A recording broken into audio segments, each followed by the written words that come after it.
Once there was a city that defied gods and men. Troy, mighty and beautiful, its walls rising like a fortress of pride against the Aegean winds. It was a place of glory, of love, and of ruin. It began with a look, a fleeting moment that would change the fate of two kingdoms.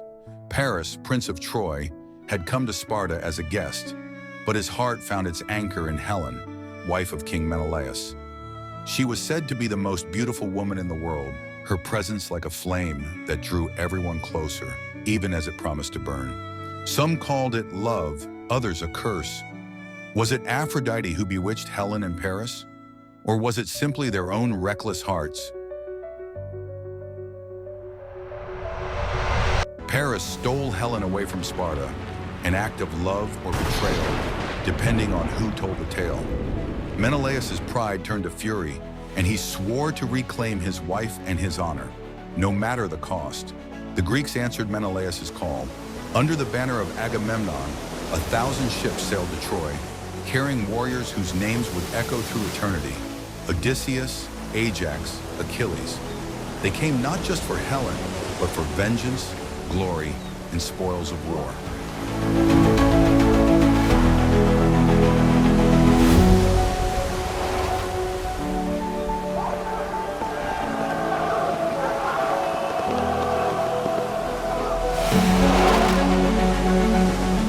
But Troy was no easy conquest. Behind its mighty walls, King Priam and his sons, Hector and Paris, stood ready to defend their home. The war would last 10 years, a decade of bloodshed that saw heroes rise and fall. At the heart of the conflict were two champions, Hector, the noble defender of Troy, and Achilles, the greatest warrior of Greece. Their fates were intertwined in tragedy. When Hector killed Achilles' beloved friend, Patroclus, it ignited a wrath no mortal could withstand. Achilles returned to the battlefield, his grief transformed into unrelenting fury. He sought one thing, Hector's life. Before the gates of Troy, the two champions faced each other. Hector knew his fate was sealed but stood firm, not as a man, but as a symbol of Troy's courage and honor. With one decisive strike, Achilles ended Hector's life.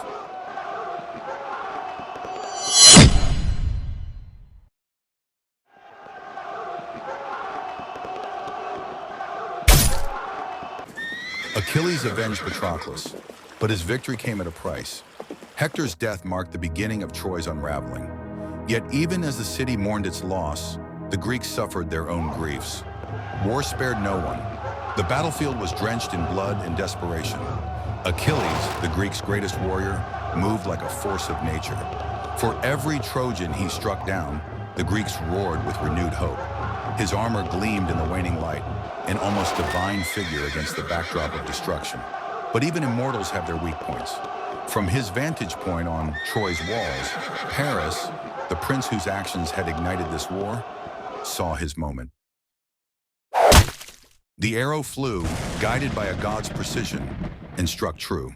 Achilles faltered, his leg buckling beneath him as the arrow pierced his heel. The invincible warrior had fallen. For a moment, the battlefield seemed to pause.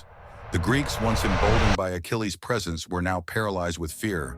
Their hero, the symbol of their strength, lay wounded on the bloodied earth. The tide of war had shifted. With Achilles' fall, the Greeks found themselves at the mercy of their own gods. And the Trojans, fueled by hope, prepared to strike the final blow. Within Agamemnon's tent, the air crackled with tension. The Greek king, his face dark with anger, slammed a fist onto the wooden table, rattling maps and scattered weapons. "We will not leave," he roared. "To retreat is to dishonor the memory of every man who has fallen." As the first rays of sunlight creep over the horizon, the walls of Troy, Trojan archers take their positions. The ultimatum hangs heavy in the air.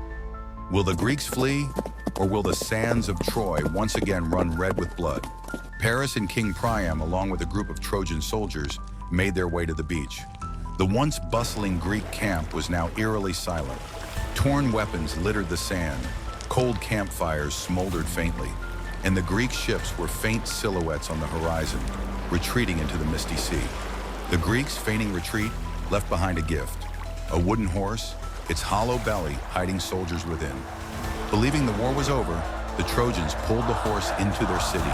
rejoicing as they celebrated their supposed victory. That night, while Troy slept, the Greeks emerged.